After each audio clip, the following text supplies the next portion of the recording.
আজ আমি আমার মিষ্টি আলু গাছ সম্বন্ধে বলতে যাচ্ছি। তো চলেন আমি কিভাবে এই গাছটা রোপণ করেছি সেটা আপনাদের সাথে শেয়ার করব। আসসালামু আলাইকুম ভিউয়ার্স, আমি আছি প্রতিদিনের মতো আপনাদের সাথে হাফিজা মিম। অনেক সময় ইউটিউব ফেসবুকে দেখি বাড়িতে অনেকেই সুন্দর করে পানিতে মিষ্টি আলু গাছ গ্রো করছে। সেটা দেখে আমি আলুটা কেটে ঝাড়ে রেখেছিলাম। তো আলহামদুলিল্লাহ এটা মাশাআল্লাহ খুব সুন্দর মতো গ্রো করেছে। আরেকটি ঝাড়ও রেখেছিলাম, কিন্তু এটা বেশ ভালো করে গ্রো করিনি, কারণ এটা অন্ধকার আর ছায়াযুক্ত জায়গায় রেখেছিলাম।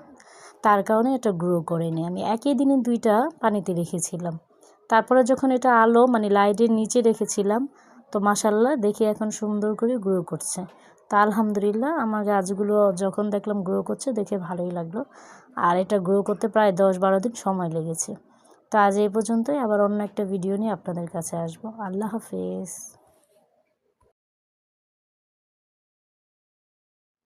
আজ আমি আমার মিষ্টি আলু গাছ সম্বন্ধে বলতে যাচ্ছি। তো চলেন আমি কিভাবে এই গাছটা রোপণ করেছি সেটা আপনাদের সাথে শেয়ার করব।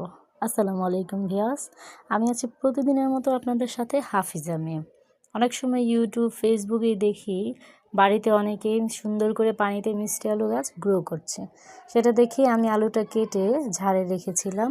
তো আলহামদুলিল্লাহ এটা মাশাআল্লাহ খুব সুন্দর মতো গ্রো করেছে।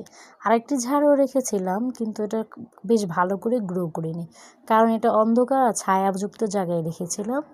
তার কারণে এটা গ্রো করেনি। আমি একই দিনে দুইটা পানিতে রেখেছিলাম।